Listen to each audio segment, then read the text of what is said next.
All right, so I want to let you guys know that I did hear about this probably about a week ago, and at that time, I really wasn't watching the news. I get into a point or period in my life where I just kind of avoid the news, politics, anything, man, because I don't know. I just need the time to just kind of chill, meditate, and be with my family and be happy. I tend to have moments where I just completely disconnect from the news, so that's why I'm reacting to this video very late. All right, let's get into it. Two Texas men have been charged in connection with allegedly plotting to invade a Haitian island, murdering the men there, using the women and children as sex slaves. Authorities say that the two were also planning to recruit people experiencing homelessness here in the district to help them with their plot. And there's also an alleged connection to Joint Base Andrews right here at home. John Duran has been looking over all of these court documents all day long. John, no doubt some very wild and rather disturbing allegations there. Yes, serious allegations, Larry. 21-year-old Gavin Weisenberg and 20-year-old Tanner Thomas are facing federal charges, including conspiracy to murder, maim, or kidnap in a foreign country. If convicted, that carries a sentence up to life in prison. Whoa. The U.S. Attorney's Office out of Texas's Eastern District says over the course of about a year, Tanner Thomas and Gavin Weisenberg plan to invade Gonave Island, a territory of the Republic of Haiti. Court documents filed Thursday show Thomas and Weisenberg allegedly plan to take the island by force, murder all the men on the island, which has a population of about 87,000 people, and... So wait, it was only a handful of guys trying to take over 87,000 people?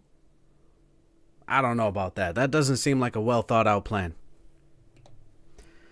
Look at that. 87,000 people, and he said it was only a few men with just like a few guns. Carry out their rape fantasies by turning the remaining women and children into sex slaves. Investigators say the two plan to buy a sailboat to travel from the United States to Gonave Island. They also plan to purchase military-style rifles to use in their coup. According to court documents, in January of this year, Thomas enlisted in the Air Force to gain military training to help carry out the attack. Whoa. So he actually joined the military to use their system to learn how to kill and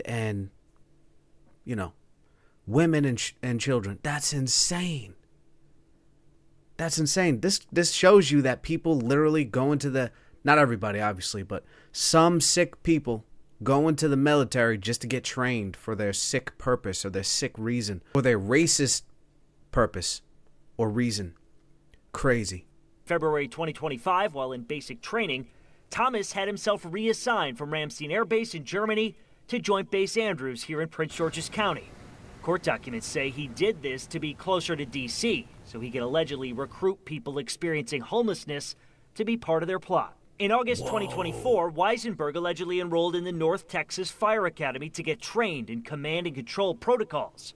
Court documents show Weisenberg failed out of the academy in February 2025. Afterwards, Weisenberg allegedly traveled to Thailand to enroll in sailing school, but didn't follow through with it because the training was too expensive.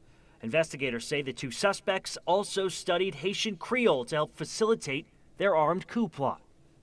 On top of those allegations, federal prosecutors allege at some point during their plan to overthrow Gonave Island, Thomas and Weisenberg also coerced a minor to be in a child pornography that they filmed.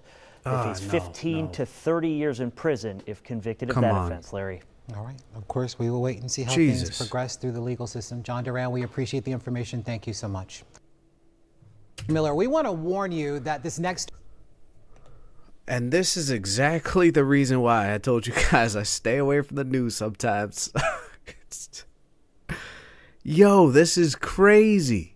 It's crazy how dumb and smart they were at the same time. Like, they were smart enough to know to approach, homeless, frustrated individuals, because those are the people that have a reason to fight, to possibly join their cause because they're just as frustrated about the world as they are. And so that was very smart. Not so smart in terms of not being able to get the license, and didn't take into account that he might not be, or they might not be good enough to to last in the military. So, man, yeah. I might take another news break after this. Shoot.